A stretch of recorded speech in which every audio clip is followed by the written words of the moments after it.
Hi అండి, welcome back to our channel one more mini blog. So వంకాయ ఉల్లికారం ఎలా prepare చేసుకోవాలి ఏంటనేది మనకి ఫుల్ వీడియో అప్లోడ్ చేశానండి మన ఛానల్లో. సో తప్పకుండా ఒకసారి అయితే వాచ్ చేయండి. సో వంకాయ ఉల్లికారం చాలా అంటే చాలా టేస్టీగా ఉంటుంది. ఉల్లికారంతో చాలా రెసిపీస్ ప్రిపేర్ చేసుకోవచ్చు. కాకరకాయ అయితే కూడా ప్రిపేర్ చేస్తాం, చాలా అంటే చాలా బాగుంటుంది. కానీ ఏంటంటే మనకి వంకాయలు అయితే స్మూత్గా ఉంటాయి, త్వరగా మగ్గిపోతాయి కాబట్టి డైరెక్ట్ వేసేసుకోవచ్చు మసాలాలు అవన్నీ పెట్టేసుకుని. కానీ కాకరకాయలు అయితే అట్లా కాదండి, కొంచెం ఫ్రై చేసుకుని అలా పెట్టుకోవాల్సి ఉంటుంది. సో ఈ రెసిపీ అయితే చాలా అంటే చాలా టేస్టీగా వచ్చింది, చాలా అంటే చాలా బాగుందన్నమాట రుచి కూడా. సో తప్పకుండా అయితే ట్రై చేయండి. ఎలా ప్రిపేర్ చేసుకోవాలి ఏంటనేది క్లియర్గా చెప్పాను క్వాంటిటీతో సహా.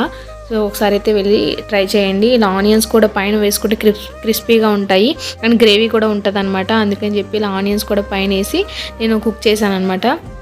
రెసిపీ కూడా కొంచెం డిఫరెంట్గా ఉంటుంది, ఒకసారి ట్రై చేయండి. వీడియో నచ్చితే లైక్ చేయండి, షేర్ చేయండి, సబ్స్క్రైబ్ చేసుకోండి.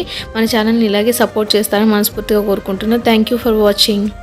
కింద వీడియో లింక్ ఇస్తా చూడండి.